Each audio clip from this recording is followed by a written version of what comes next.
Magandang umaga po sa bawat isa sa inyo. Welcome back to our 365 Bible verses everyone should know. Maraming salamat po sa bawat isa sa inyo na sumusubaybay dito sa ating channel. Umagang-umaga, gising na po, no? Kasabay na natin dito sa ating daily devotion. At greetings po sa lahat na umaattend sa ating devotion plus online discussion every 8 p.m. po from Monday to Saturday. Welcome po kayo kung gusto niyo pong umattend. At sama-sama po tayo lumago sa ating pananampalataya. Now, yung series po natin ngayon ay patungkol pa rin po sa Encounter God. Now, tuloy po natin yung talakayan po natin sa buhay ni Isaiah. No, isa sa pinaka-importanteng encounter ni Isaiah sa Diyos. Nung nakita niya yung Diyos, si Yahweh, nakaupo dun sa trono niya sa templo, very majestic, no? Napakatindi nung vision niya na sabi niya, nakita ko ang Diyos, ikamamatay ko to, mapapahamak ako, no? Kasi hindi mo pwedeng makita yung Diyos tapos mabubuhay ka. Ito pong encounter po ni Isaiah, meron po itong malaking pagbabago sa kanyang buhay. Nagkaroon po siya dito ng turning point. Now, ganun din po sa atin, no? When we encounter God, nakita natin yung Diyos, not literally, no? Pero nakilala natin siya, naunawaan natin yung kalooban ng Diyos. May pagbabago talagang mangyayari sa atin. Meron talagang change of direction sa ating mga buhay.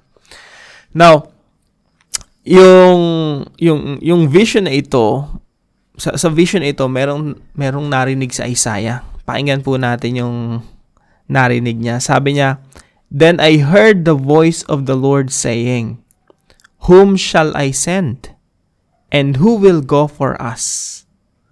And I said, Here am I. Send me." This is Isaiah chapter 6 verse 8.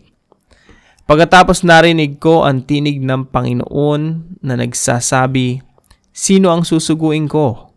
Sino ang lalakad para sa amin?" Sumagot ako, "Narito po ako. Ako ang isugo ninyo." Na unang-una po, ako naniniwala ako sa Trinity, no? Father, Son, and Holy Spirit. So, I believe yung nag-uusap dito, yung Father, Son, and Holy Spirit, no? Pinag-uusapan nila, sino yung susuguin? Sino yung lalakad para sa amin? At sumagot si Isaiah, "Narito po ako ang isugo ninyo." Now, yung unang teaching po natin ngayong umaga, a great prayer is when we answer God. A great prayer is when we answer God. Ano ibig sabihin nito? Now, yung mga normal prayers po, ganito po, we ask, God answers. That's a good prayer, no? We ask, God answers. But a great prayer is when God asks, we answer. Ulitin ko po. A good prayer is when we ask and God answers. But a great prayer is when God asks, we answer.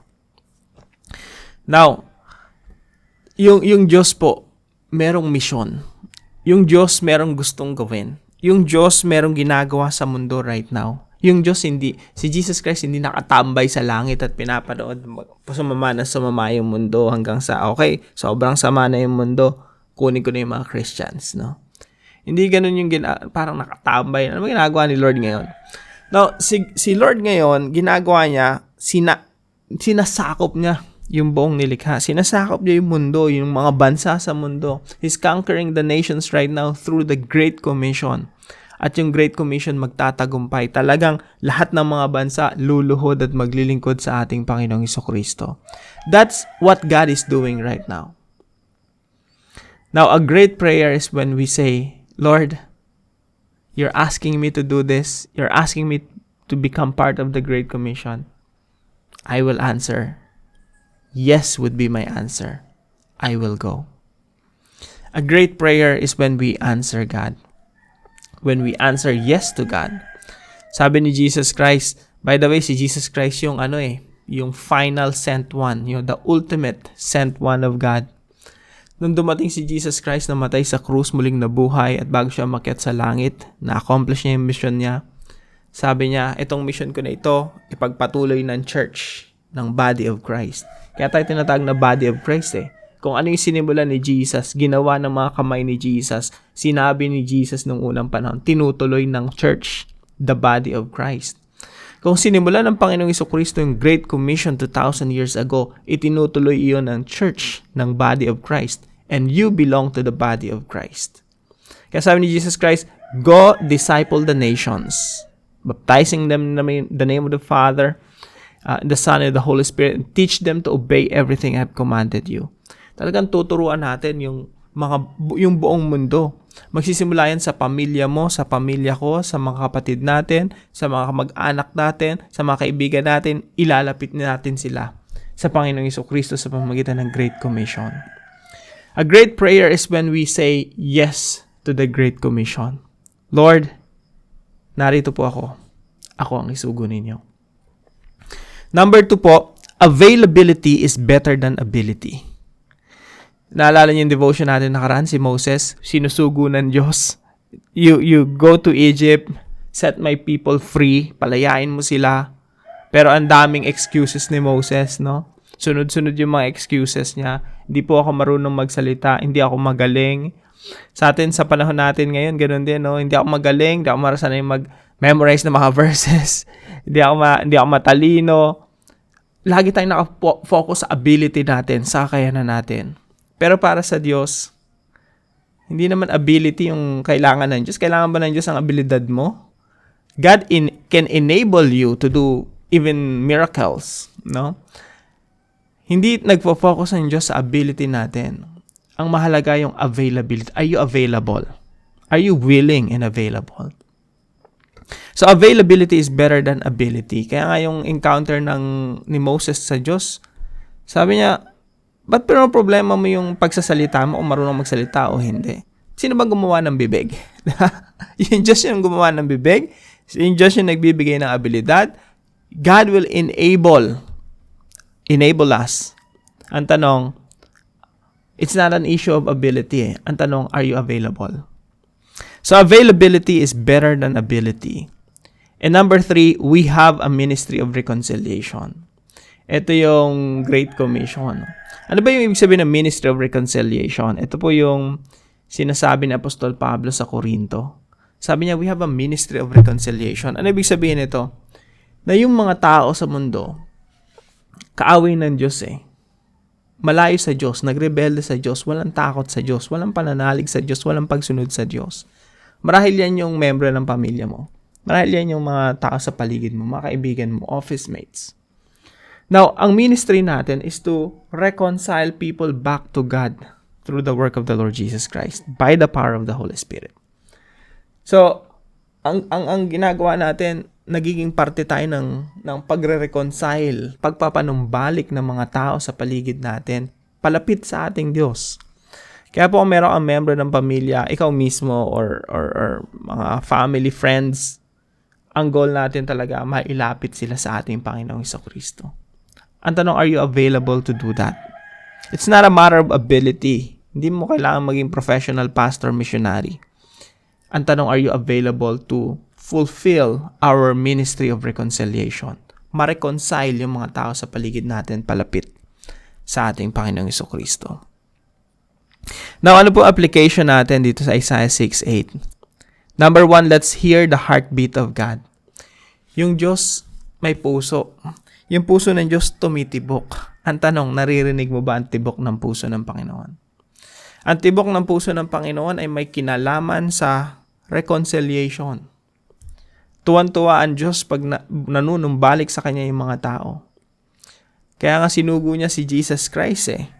Para si Jesus Christ yung maging agent of reconciliation. Sa pamamagitan ng Panginoong Jesucristo, mapanumbalik ang mga tao sa Diyos. Hear the heartbeat of God. That is the heartbeat of God. Missions is the heartbeat of God. Great Commission is the heartbeat of God. Pag tinanong mo, Lord, ano ba nagpapatibok sa puso mo? Sabi niya sa'yo, yung isang taong makasalanan na nagsisi at lumapit sa akin. That's my heartbeat. Diyan ako kinikilig. No? Kung meron mang magpapakilig sa Panginoon, yun yung mga taong nagsisisi, tumatalikod sa kanilang mga kasalanan, at lumalapit sa ating Diyos. Number 2 po, let's pray the missionary prayer. Ano yung missionary prayer? Ito po yung narinig mo yung heartbeat ng Diyos, narinig mo yung tinig ng Diyos, at sumagot ka sa Kanya ng isang panalangin. Yung great prayer. Ano yung great prayer na yon? Sabi rito, narinig ko ang tinig ng Panginoon na nagsasabi, sino ang susuguin ko? Sino ang lalakad para sa amin? Sumagot ako. Ito po yung missionary prayer. Narito po ako. Ako ang isugo ninyo. Here am I. Send me. Naalala niyo si Moses, no? Sabi ng Diyos sa kanya, ikaw ang susuguin ko, punta ka sa Ehipto, palayain mo yung bayan ng Israel. Sabi ni Moses, Lord, send somebody else. Send someone else. Send other people, but not me, Lord. Wag ako. Now, ano po yung pray the missionary prayer? Hindi natin sinasabi na, Lord, iba na lang. Ang sinasabi natin, Lord, ako. Ano ibig sabihin nito? Lord, it's a privilege. Billions of people do not have this privilege. Billions of people do not know God. Ikaw nakakilala sa Panginoon. And you have the privilege to become a servant of God. You have the privilege to be a missionary of God. Now, if you pray the missionary prayer, ano to? Pribilehiyo ito na napakaraming tao sa mundo ang wala. Now, ang ibig sabihin ba nito, magiging missionary ka? Yes. Ang ibig sabihin ba nito, magiging professional missionary ka? No. You don't have to go to seminaries. You don't have to be a part of mission agency. Ikaw mismo, missionary ka ng Diyos sa iyong pamilya. Hindi mo na kailangang magpa-install pa, may installation pa na ikaw missionary ka ng isang church. No, you don't have to be a professional missionary. Ikaw mismo, missionary ka na. No? Sinend ka na ng Diyos dun sa pamilya mo, sa mga tao sa paligid mo, sa mga kaibigan mo. Kaya ang ginagawa namin dito sa community, dito sa online discussion natin, tinuturo namin sa mga tao na missionary ka sa family and friends.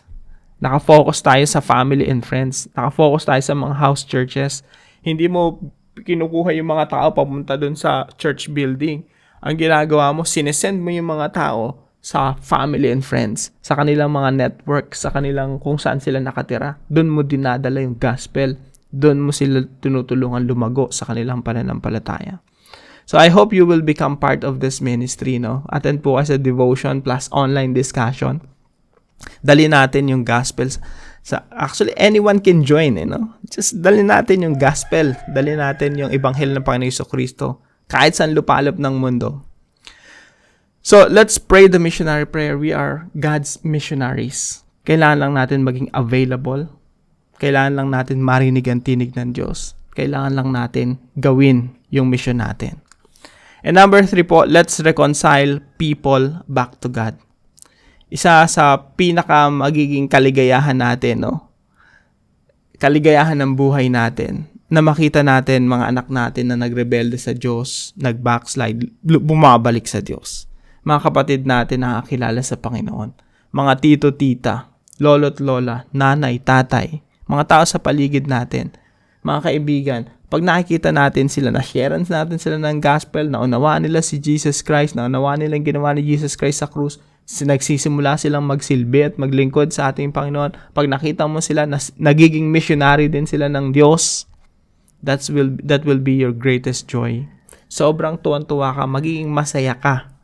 No? That will bring you happiness. Mas magiging masaya ka pa doon kaysa magiging bilyonaryo ka, no? Reconcile people back to God. That's our joy, that's our ministry, that's our privilege. Kaya mga kapatid, encourage ko po kayo, no? Ipag-pray na natin yung mga mahal natin sa buhay na wala pang pagkakilala sa Diyos. At simulan na natin yung mga hakbang para mapalapit sila sa ating Panginoon. Kaya sa ating discussion, what can we do to help our family and friends reconcile back to God? Ano mga practical steps para makapanumbalik sila sa Diyos? Now, ano po yung ating panalangin? Pwede po nating isama ito, no? Kusapin natin si Lord. Sabi natin, Lord, I praise you and thank you for the opportunity of serving you. It is really a privilege to be your missionary. Please call me. Lord, here am I. Send me. Here am I, send me. Make me your mouth, eyes, ears, hands, and feet. Use me for your glory. In Jesus' name. Sama po natin ito sa ating mga panalangin. At kung may natutunan po kayo sa devotion natin na to, let us know in the comment section below. And please share this devotion to your family and friends. God bless you po. See you po tomorrow, 5 a.m. dito sa ating daily devotion.